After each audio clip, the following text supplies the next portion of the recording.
Welcome to Certain Point of Views Trade School, where each episode a different host talks about a comic book trade paperback that they loved and why they love it. Hello, I am Keith Lehtinen, host of Certain POV comic book review show We Have Issues.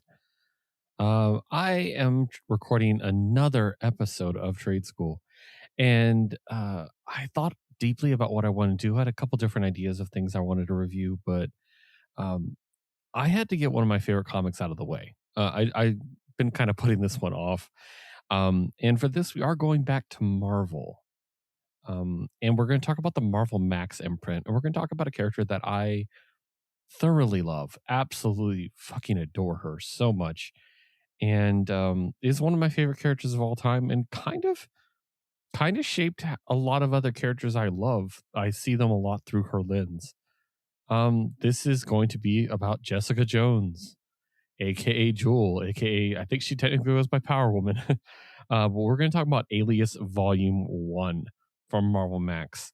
This is not going to be a book that a lot of people are going to be like, oh, I'm shocked he wants to talk about this, or I haven't heard of that one. We all know this book. Most of us watch the show because it's so good. But I got to talk about it. So first of all, written by Brian Michael Bendis, art by Michael Gaydos, with Bill Sienkiewicz, David Mack, Mark Bagley, and Rodney Ramos. Colors by Matt Hollingsworth.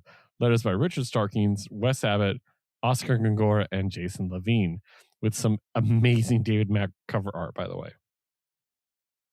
Alias, if you don't know, as a Marvel Max book, is a little extreme. It pushes a lot of boundaries of what is appropriate within a comic book. Unlike some Marvel Max books, which I don't really get on with, I'll be honest with you, this is one of my favorite comics of all time. My copy of it that I hold in my hand right now is kind of falling apart. It's pretty worn. I should probably get a new one soon, but I love it. I love it so much. And Jessica just so quickly became one of my favorite comic book characters and one of my favorite TV characters. Like, as a side note, Kristen Ritter is just fucking incredible as Jessica Jones, and I love her so much. But we're here to talk about the comic, and this is our introduction to this character. And she's such an interesting, complex character, like a former hero, and just like her being kind of Avengers adjacent, and also dealing with the fact of like her being on the outside edge of superhero life and not being tied up in all the glamour of it all and everything. I love early on we get this interaction with her and Luke Cage, which I think is one of the most important relationships in Marvel Comics. I'm biased because I'm a huge Luke Cage and a huge Iron Fist fan. Everybody knows that about me. I always say that Iron Fist and Luke Cage is the most important friendship in comics. But her and Luke Cage, I think, could be one of the most important romantic relationships in comic books, and just one of the most interesting ones, especially how they start and just the awkwardness of this. I mean, like, and there's a lot more real from this. I'm trying not to be too specific because it's a Marvel Max book, but it's a lot more real than a lot of things you would find at other relationships beginning. And it's two very flawed people who actually genuinely like each other, and also do really horrible things. Jessica is just a weird fucking person, and she's got problems, and she's damaged. And this whole first arc is just her running a detective agency, it's very straight up detective noir and interacting with other characters. There's some great stuff with Captain America. There's some great stuff with Daredevil as well. And I love the way Daredevil is in her life, the way she sees him. I think that's one of the more interesting angles. And there's a lot of really interesting just stories to be told here that are superhero adjacent. One with Rick Jones, which was absolutely crazy. Yeah, just really, really great. It's hard to, I don't want to go over every single one of them, but there's just some really, really good stories here. And I specifically like the establishment of her friendship with Carol Danvers, and Carol being a good friend, but also being that friend none of us want to have. I think is really fun too. And one of my favorite bits is there's a full page with a ton of dialogue of her just on the toilet. And it's just such a great like encapsulation of her character. She's not here to impress you. She's not here to be sexy. And I really love her so much. I think my favorite part of this book is what I believe is the last story. And I should be clear, I'm looking at the 1 through 15 volume. So this is a 15 issue volume. So that's why I'm trying to be vague, because there's so much to go over.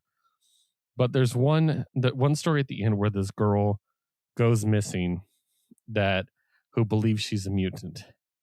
And Jessica ends up basically following her, finding her. And it's more complicated than just saving the girl. And we find out why. And there's just this incredible scene with her and the girl at the end. And it's one of my favorite Jessica Jones scenes in comics ever, where the girl is just absolutely devastated. And Jessica's trying to talk her out of basically blaming herself for everything. And there's a moment where she's just talking to her and she's just like, she's trying her best. And the girl says, what the fuck kind of superhero are you? And I'm just like, yes, that's Jessica. I love her so much. She is the absolute best. This book rules. And a lot of people will know this run for the second volume, the one that basically starts the Purple Man saga and stretches across that, because that's obviously what was adapted for the TV show. It's one of the most legendary stories of all time. But Alias Volume 1 is worth a look itself, because it's such a good character study of her. It's such a great development of the world around her, incorporating characters we know and just slipping her in without it really seeming like a problem. I remember when I first read it, I thought she was just a character that was always there and I just didn't notice. And I didn't realize, no, that's not the case. It's just done so naturally that it feels like it. But yeah, and it just leads to a lot more fun. And then just, again, one of the most tragic stories in volume 2 in comics. And God, it's so good. And it's also very cathartic. And just, I love this book. I'm not going to ramble anymore. Just make sure to check it out if you haven't. But let's be honest, you have. But if you haven't, please read it, because it'll change what you think of comics. I promise my next episode will not be about a Marvel comic. I already have my next one in mind, so don't worry about that. In the meantime, make yours Marvel and happy reading. All right, Josue, let's go through our new Comic Day stack. We have a lot to review. I know. Maybe we've gone too far. Well, let's see. Marvel, of course. DC. I got Image, Dark Horse, Black Mask, Boom, IDW. Aftershock, Vault, of course, Mad Cave, Oni, Valiant, Scout, Magma, Behemoth. Wow, that's a lot. Well, all we need now is a name for our show. We need a name for our show about reviewing comic books every week. Something clever, but not too clever. Like a pun? It's kind of cheesy.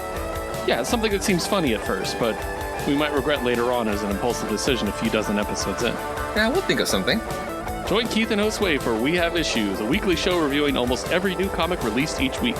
Available on Geek Elite Media and wherever you listen to your podcasts.